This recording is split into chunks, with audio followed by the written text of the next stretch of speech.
NHSM, we are so excited that you guys are here. We have a great time playing together. We're going to worship together. We're going to hear from a great friend, and we are going to play a game. It's going to be awesome. In the last couple weeks, we found out that we're going to have to stay at home pretty much into June for the time being. And even though that's important, it doesn't mean it's not tough.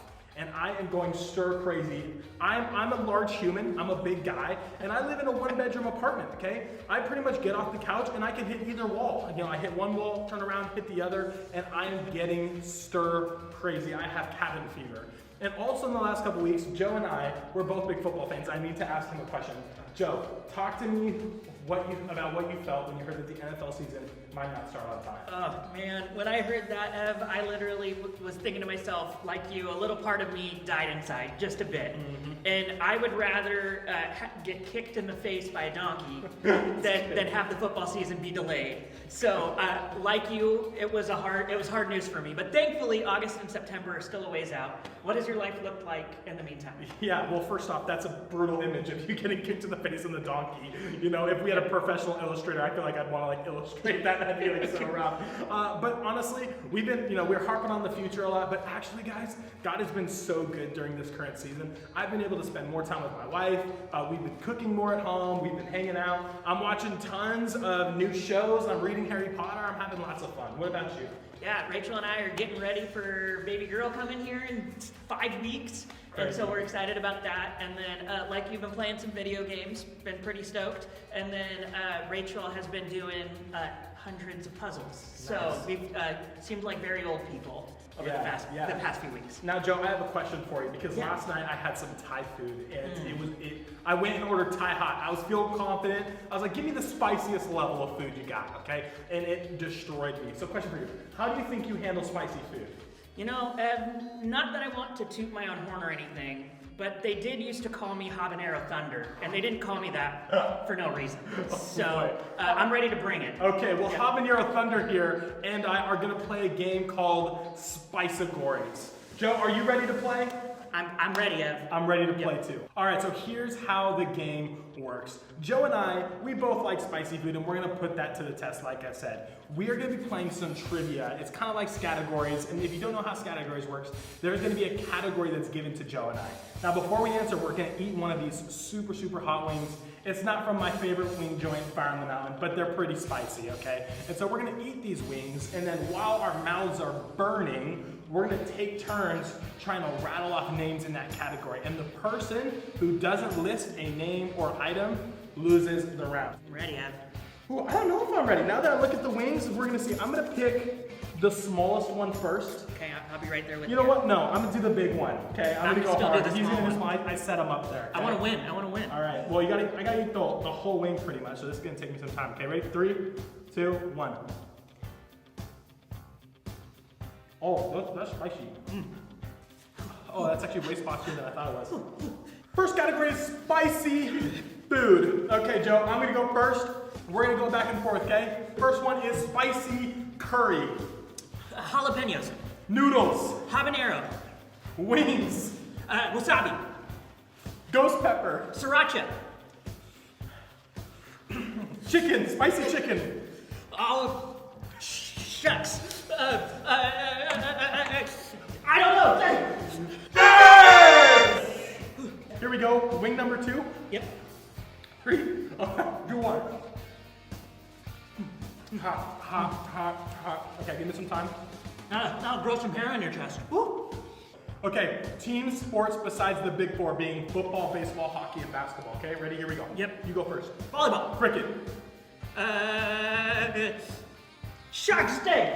Round number 2. Red takes the dub. Can you really not think of it more like rugby? Oh, I was gonna do lumberjack. Soccer? But I was trying to. This guy, dude, he claims to be a sports fan. Whew. All right, ready? 3, 2, 1.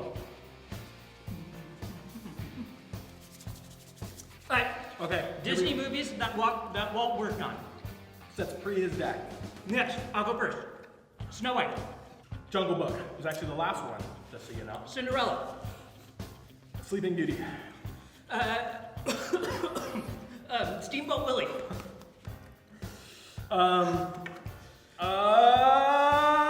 Sword in the Stone.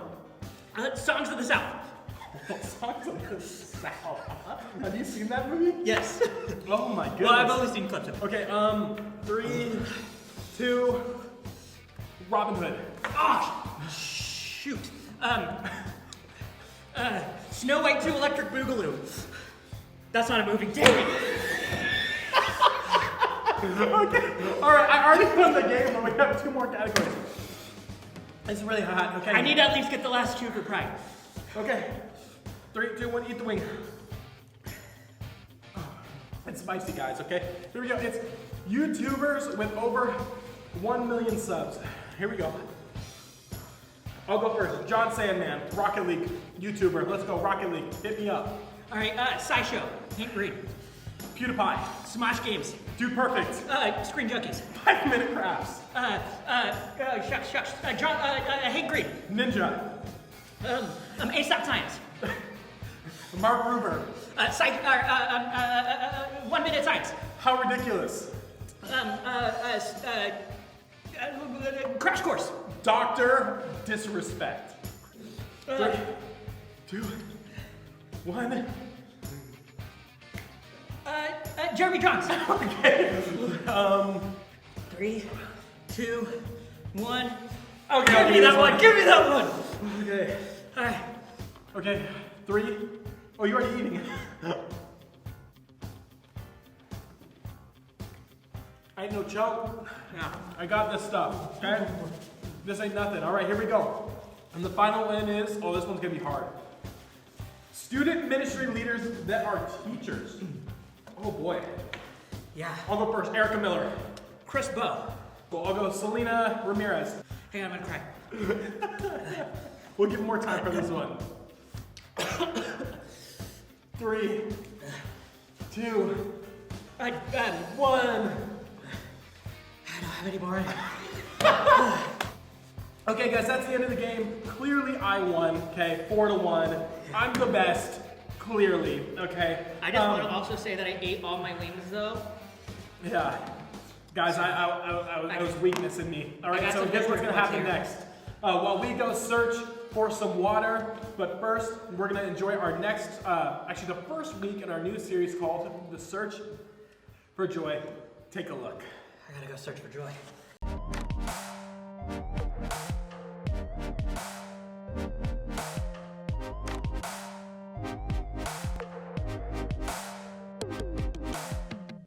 Hi, my name is JP, and I have a question for you. It's kind of a negative question, so just brace yourself, okay? My question for you is this. What steals your joy? Does anything steal your joy? Does anything really just bum you out? It could be something that happens randomly. It could be a recurring thing, and it's always like the same thing that happens that just bums you out. Things in our lives tend to steal our joy from time to time. And, you know, I have that in my life too. I remember when I was in high school, particularly in high school, I had this recurring part of my life that would steal my joy. And it was linked with my insecurity. And, you know, in middle school, I thought I was the coolest thing in 2 shoes. But in high school, I started realizing that I had limits to how cool I was and how cool I could be and how popular and successful I could be on my own. And it was kind of based on this thing that happened when I was born. You see, when I was born with clubbed feet. And if you ever see a picture of someone with clubbed feet who doesn't have access to modern medical surgeries, then they have these bowed legs that make them stumble around on the outsides of their feet. It's a serious condition. And both my feet were clubbed, as it's called, and so as a 6-month-old baby, I had surgery on my feet. Now, the surgery went well, and it was great, and I'm grateful to have been born in a country with those kinds of services provided. However, as I grow up, and as I grew up into my 9th, 10th, 11th grade years in school, it kept me from being as good of an athlete and as popular as I wanted to be. And so I had this young relationship with God as a high school student, and I would get so mad at God. I would say, why did you let me be born with clubbed feet? Because otherwise I would have made the team at an earlier age. I would have gotten that girl to like me. I would have been with this social circle of people that I thought I should be with. I had this whole idea in my head of why that was linked to my lack of joy in the present. And it was a big deal for me.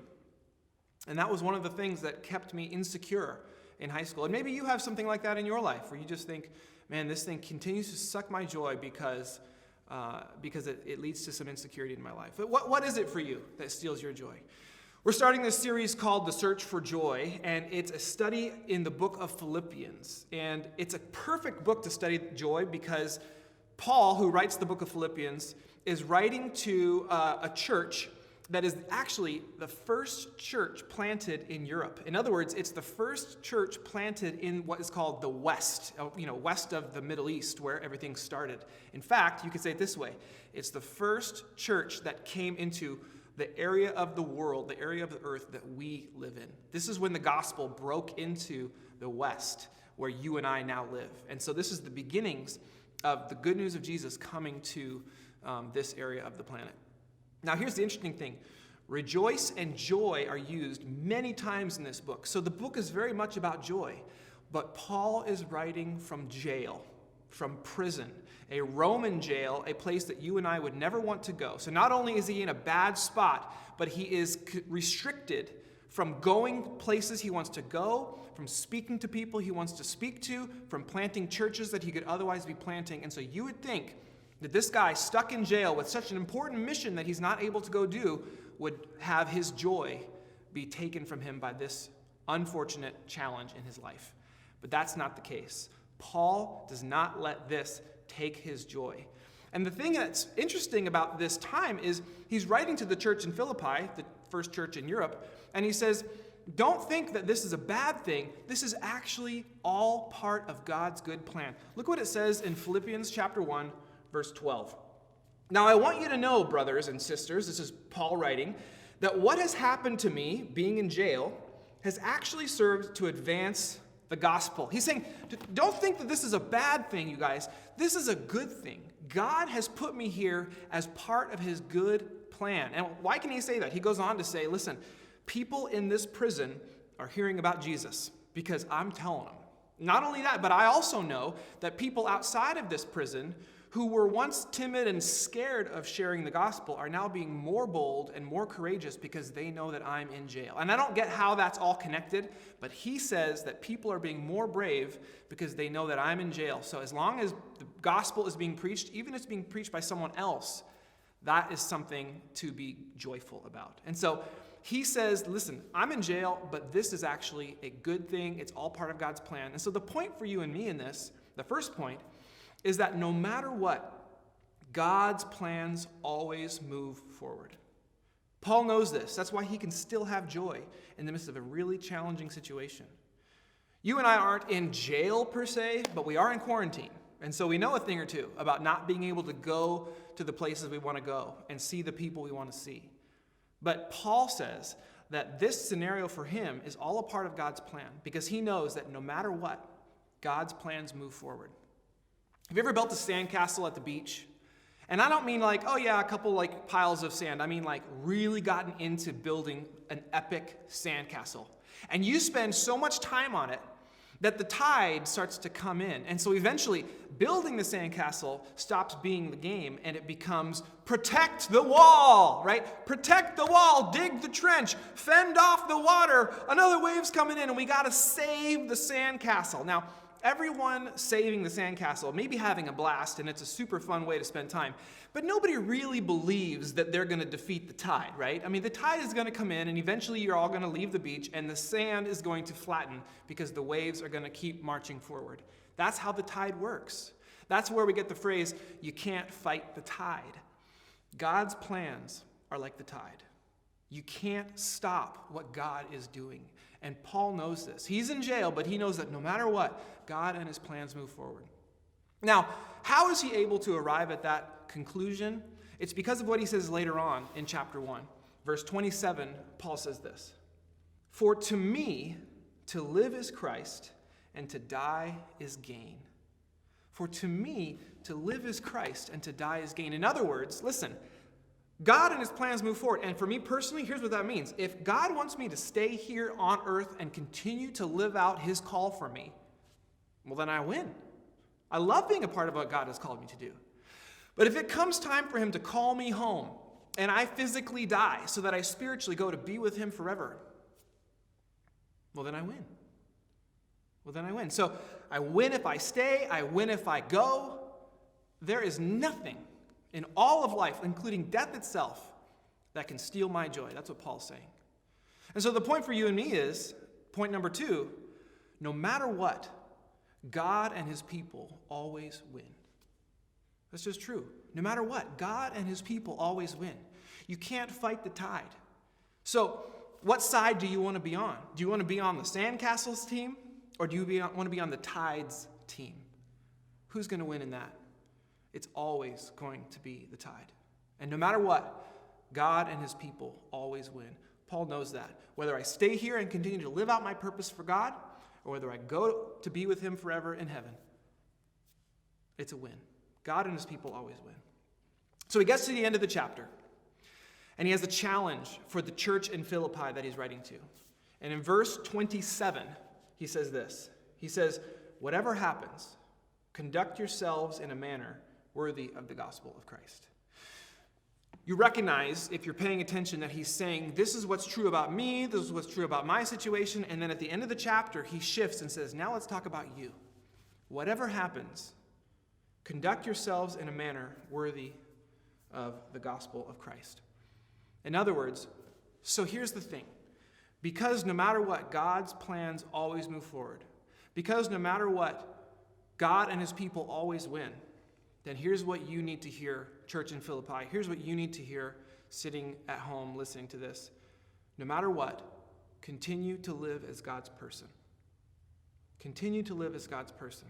That may mean continuing to do the things that he wants you to do, like spend time with him.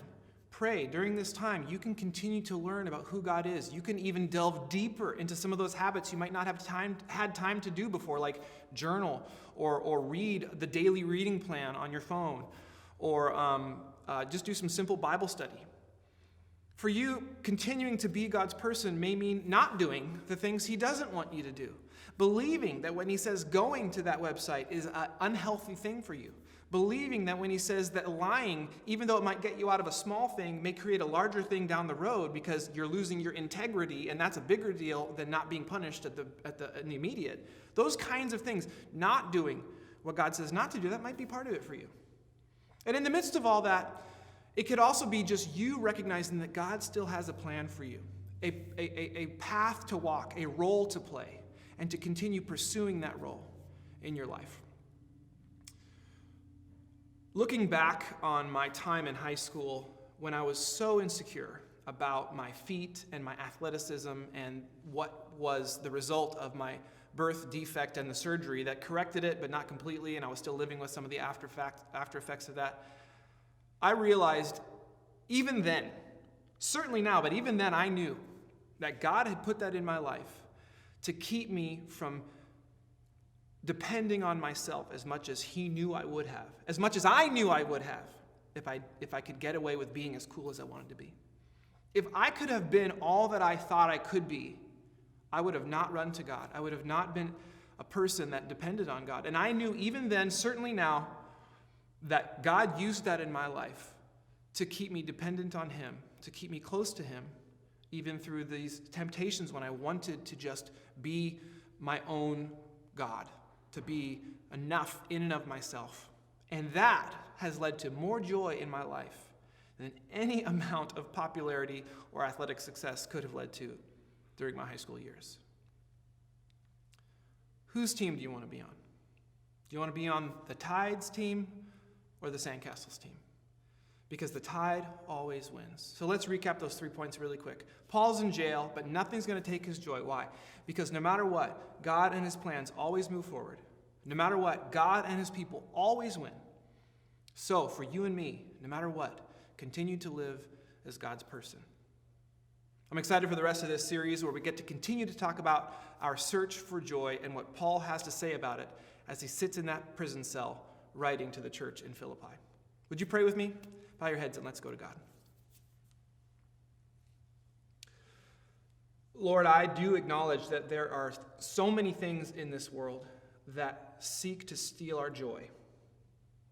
There are so many things that could come to our minds, if we're honest, where we could list all the things that tend to steal our joy. Small things, big things, things that we have control over, things that we have no control over.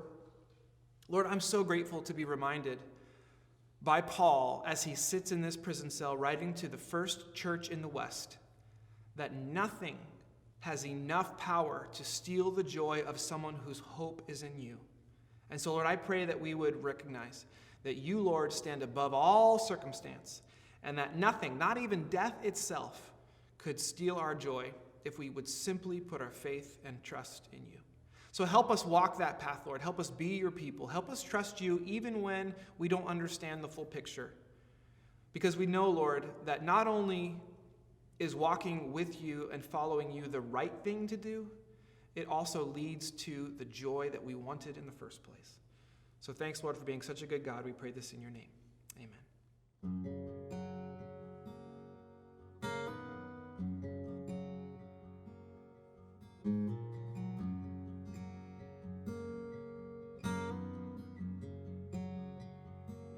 I love you, Lord. Oh, your mercy never fails me. All my days I've been held in your hand. From the moment that I wake up till I lay my head, I will sing of the goodness of God. All my life you have been faithful. All my life you have been so, so good. With every breath that I am able, I will sing of the goodness of God. I love your voice. You have led me through the fire in darkest nights. You are close like no other. I've known you as a father. I've known you as a friend.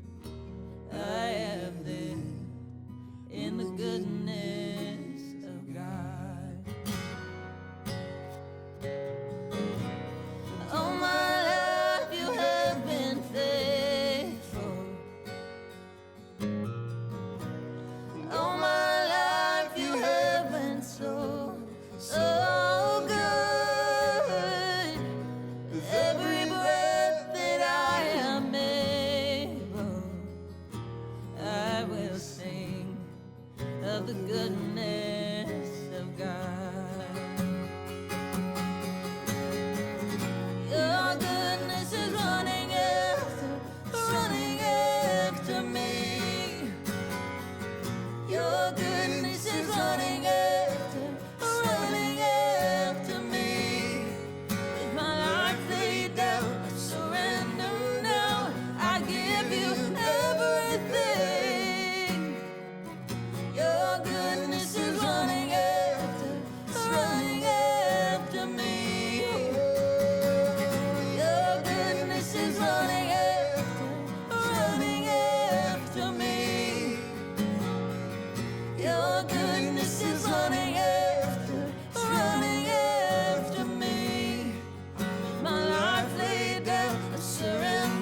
the goodness of God.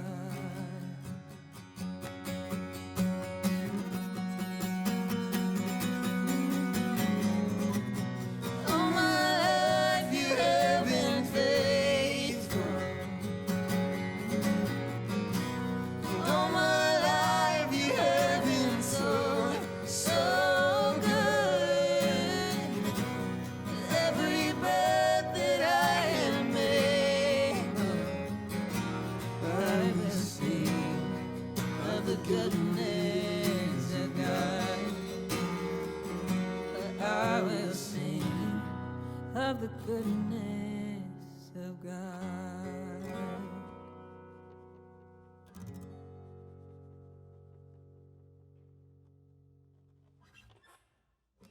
Thanks again for joining us for NHSM. As Philippians 1 says, that we are confident of this, that he who began a good work in you will carry it to completion. And we are so confident for all of us that God is not done with you, he's not done with me, he's not done with all of us. So as we search for joy, just remember what JP said. We have confidence that God's going to win in the end.